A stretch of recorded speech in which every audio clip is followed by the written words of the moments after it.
سلام، واش راكم صافا؟ مرحبا بكم على قناتي ودائما مكملين مع سلسلة حلويات العيد. اليوم ان شاء الله راح نشارك معكم هذه الوصفة الرائعة اللي هي وصفة كويرات الثلج او لي بول دو نيج. بزاف بزاف هايلة بواحد الحشو يعطيها مذاق ولا اروع. قبل ما نبدا الفيديو حبيباتي ما تنسونيش بالاشتراك واللايك وتفعيل الجرس ليصلكم كل جديد. نبداو الوصفة على بركة الله. بسم الله. راح نحتاجو كاس إلا ربع كاوكاو محمص ومرحي، ربع كاس تاع قطايف محمصين ومرحيين، وعندي ربع كاس تاع بيمو اللي كنت رحيته، وراح نجمع بالشوكولات تاغتيني. انا اختاريت هنايا اوبتيلا، يعني هنايا رانا نحضرو في الحشو. فوالا نديرو غير بشويه ونبقو نتجمعو فيها كيما هكا حتى نتحصلو على بات يعني نجمو نشكلوها. راح نشكلها كويرات يكونوا صغار، يديرهم كاع كيف كيف يعني عينكم ميزانكم. فوالا حتى نكمل كامل الكمية اللي عندي. نجو نحضروا العجينة. راح نحتاجو 250 غرام تاع زبدة اللي تكون بحرارة الغرفة، رشة تاع ملح، كاس إلا ربع سكر ناعم، مع صفر بيضتين. راح نفصل الصفار عن البياض، وزوج مغارف كبار تاع فلون بذوق الفاني، سينو تقدو تستغنوا عليه، مع كاس إلا ربع ناشا مايزينا، ونخلطهم كامل بالباتر حتى نتحصلوا على قوام يكون كريمي، يعني حتى يتضاعف الحجم تاعه ويولي أبيض. راح نضيف كدفعة أولى كاس تاع فرينة لازم تكون منخولة، مع رشة خميرة كيميائية ما تكتروش، وراح نجمع بالباتر، ومن بعد نضيف الفرينة تدريجيا ونجمع غير بالأصابع هكا باه تحسوا بالقوام تاع العجينة وتجيكم هشة. راح نتحصلوا على هذا القوام، عجينة تكون طرية. انا جبت الميزان راح نوزنهم باه يجوني كاع كيف كيف، سينو اللي ما عندهاش الميزان تقد دير عينها ميزانها. راح ندير 25 غرام لكل وحدة. فوالا ونكورهم غاية. هنايا جبت الحشو راح نديره في الوسط، حلوا العجينة كيما هكا وديروا هذاك الحشو وغلقوا غاية باش هذاك الحشو ما يذوبلكمش في الفوق بهذا الشكل، ونبقى نكورو فيها كيما هكا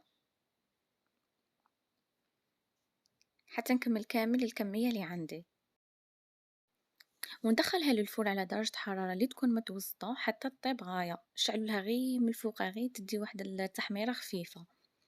هنا بعد ما خرجتها من الفور كيما راكم تشوفوا هذه هي التحميرة اللي هدرت عليها، يعني مش تحمروها بزاف، هذيك التحميرة الشابة.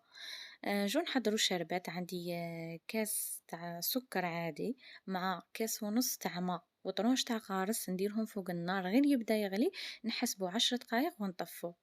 كي طفيت زدت لها مغرف تاع ما زهر.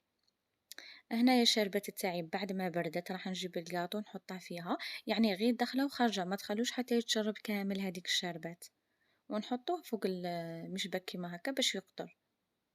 فوالا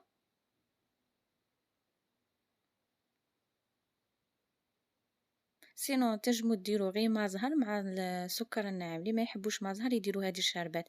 نجيبو هذا البابي ونقعدو نشفو في الكاطو تاعنا من كامل هذيك الشربات، عادة باش تحطوها في السكر الناعم. السكر الناعم لازم يكون منخول يعني غربلوه غاية، ونغطيهم بهذاك السكر جلاس ونخلوه ربع ساعة باش عادة نخرجوهم من السكر الناعم.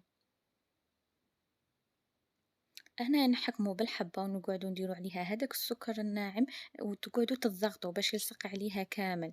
فوالا وتقعدو تنحو هذاك الزائد كما راكم تشوفوا، يعني ماشي تخلوه كتلة كتلة بهذا الشكل، يعني نقعدو نعملوه بشكل دائري باش نتخلصوا منه كامل.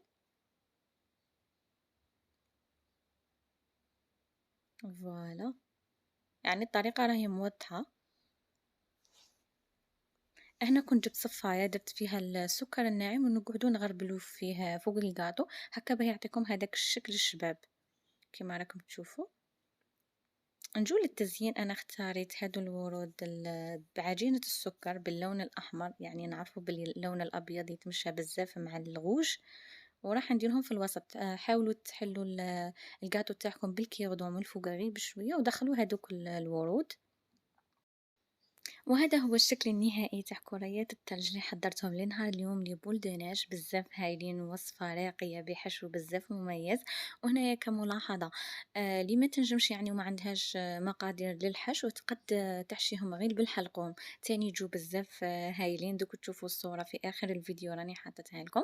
راح نقسم معاكم حبة تشوفوا القوام تاعها كيفاش جا من الداخل. صدقوني تجي تذوب في الفم، ديجا رانا خادمينها بالصفار والنعشا. إن شاء الله تكون هذه الوصفة عجبتكم. إذا عجبكم الفيديو حبيباتي ما تنسونيش بالاشتراك واللايك. في أمان الله، سلام.